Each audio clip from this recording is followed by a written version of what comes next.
नेपाल में मरने वालों का आंकड़ा बढ़ गया है। बाढ़ से अब तक 489 लोगों की मौत हो चुकी है। तो मरने वालों का आंकड़ा लगातार बढ़ता जा रहा है। एहतियात के तौर पर रेस्क्यू ऑपरेशन रोका गया है। दोबारा से बाढ़ और त्रासदी का खतरा मंडरा रहा है और अब तक 489 लोगों के शव बरामद हो चुके हैं। 1500 से ज्यादा लोग अब भी नेपाल में गायब हैं, जिनको लेकर रेस्क्यू ऑपरेशन चलाया जा रहा था। फिलहाल बाढ़ के खतरे को देखते हुए कई इलाकों में रेस्क्यू ऑपरेशन को रोक दिया गया है और लगातार बीतते वक्त के साथ मरने वालों का आंकड़ा बढ़ रहा है। शवों के बरामद होने का सिलसिला जारी है। और नेपाल में फिर से फ्लैश फ्लड का गंभीर खतरा है। तिब्बत में कृत्रिम झील टूट गई है।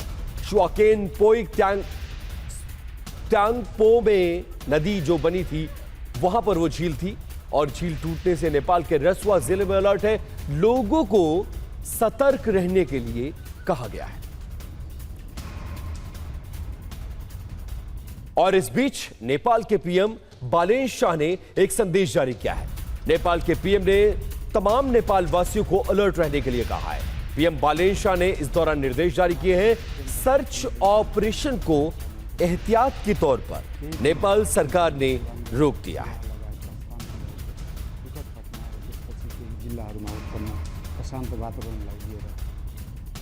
और नेपाल की धादिङ में भी अलर्ट जारी कर दिया गया है। भोटे कोशी नदी में सैलाब आने की दोबारा से आशंका व्यक्त की गई है।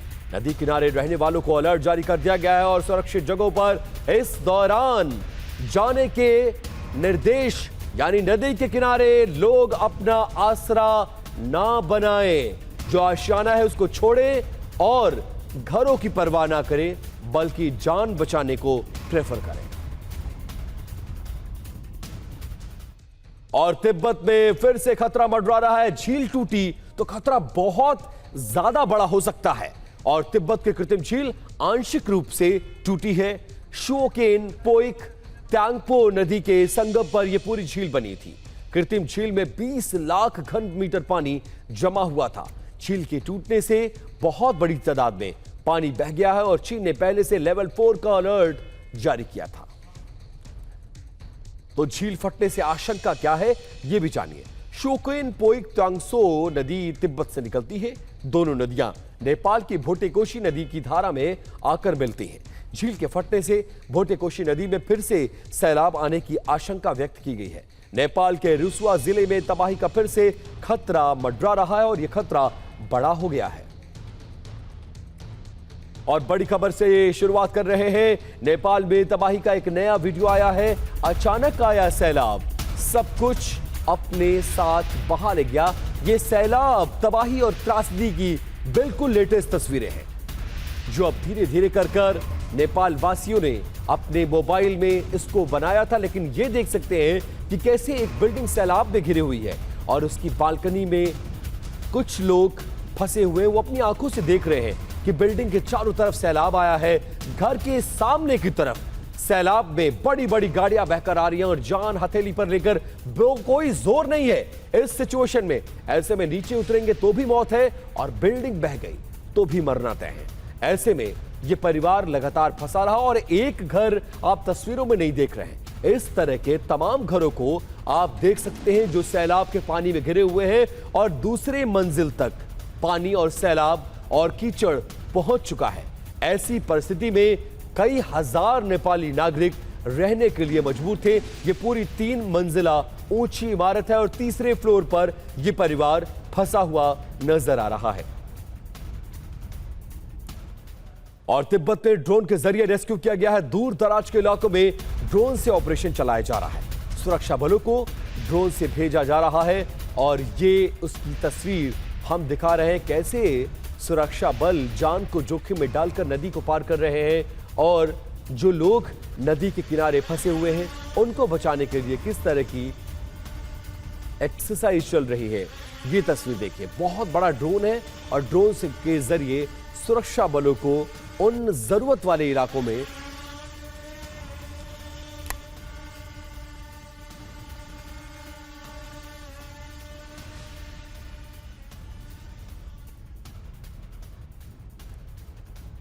और खबर यह है कि 555 पर्यटकों को बाहर निकाला गया है। अब नेपाल में राहत और बचाव कार्य जारी है। अब तक 477 लोगों की मौत की पुष्टि हो चुकी है। नेपाल में अब भी 1500 से ज्यादा लोग लापता हैं। 290 लापता भारतीयों की तलाश जारी है। अब तक 84 भारतीय नागरिकों को बचाने में कामयाबी मिली।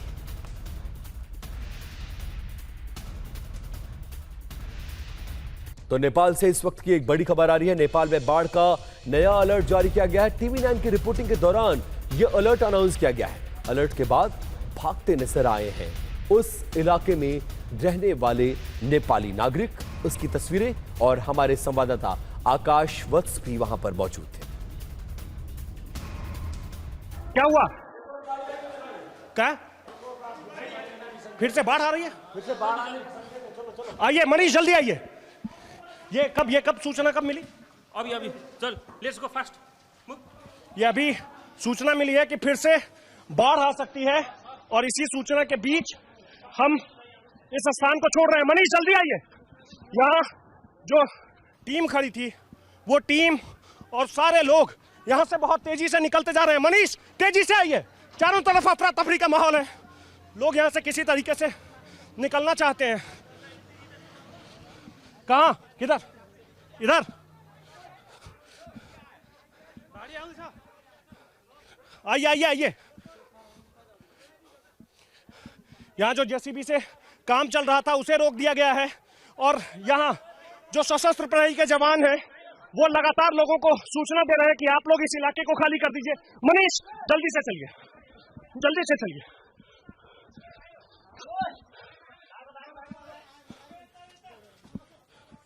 यहाँ से हमें निकलना होगा, साफ तौर पर कह दिया गया है। और चारों तरफ देखिए, इधर दिखाइए जरा, अफरा तफरी का माहौल है। वो सामने आपको दुकानें बंद हो रही है। वो जो सामने दुकानें खुली थी वो दुकानें बंद हो रही है। इधर से सारे लोग भागते नजर आएंगे। मनीष इस तरफ दिखाइए। और हमें भी सुरक्षित रहना है, इसीलिए हम भी इस स्थान से जल्दी निकलेंगे। आइए मनीष, आइए।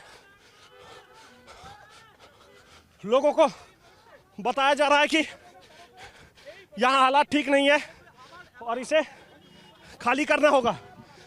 आप अचानक ही देखेंगे कि सड़क के ऊपर भी अफरा तफरी का माहौल है।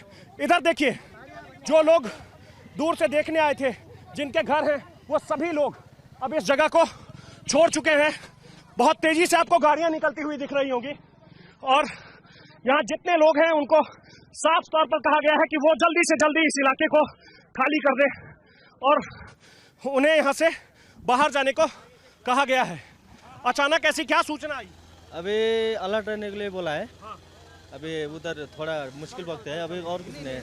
ठीक है, अलर्ट रहने को कहा गया है और इसीलिए इस इलाके में जितनी गाड़ियां हैं, जितने लोग हैं, उन्हें यहां से जाने को कह दिया गया है। सशस्त्र प्रहरी के जवान जो यहां मोर्चा संभाले हुए थे रेस्क्यू का, वो भी अब इस जगह को छोड़ चुके हैं। यह अफरा तफरी का माहौल बहुत दूर तक आपको दिखेगा। चलिए मनीष, निकलिए। कैमरा पर्सन मनीष डोबरियाल के साथ आकाश वत्स, धादिंग, नेपाल, टीवी 9 भारतवर्ष। और नेपाल में बाढ़ के नए अलर्ट के बीच एक और डराने वाली खबर है। यह खबर चीन से है। चीन के सिंचुआन में भूकंप के तेज झटके महसूस किए गए हैं। सिंचुआन में 5.1 तीव्रता का भूकंप आया है और माना यह जा रहा है कि पहला जो त्रासदी पहली आई थी उसमें भी भूकंप का एक बड़ा किरदार था। ऐसे में लगातार 48 घंटों के अंदर दूसरी बार भूकंप के झटके को महसूस किया गया है। और खबर यह है कि तिब्बत से एक बार फिर से आ सकती है तबाही। तिब्बत नेपाल सीमा पर विशालकाय झील के फटने का अलर्ट है। 20 लाख घन मीटर पानी यहां पर जमा होने की आशंका थी। झील फटी तो नेपाल के रसुआ जिले में फिर आ सकती है बड़ी आफत। तो धादिंग और नवाकोट में अलर्ट जारी है। नेपाल पुलिस ने जारी की है एडवाइजरी। बचाव कार्य को अभी के लिए फिलहाल रोक दिया गया है और लोगों को ऊंची जगहों पर जाने के लिए कहा गया है। लोगों को सतर्क रहने के लिए एडवाइजरी भी जारी की गई है।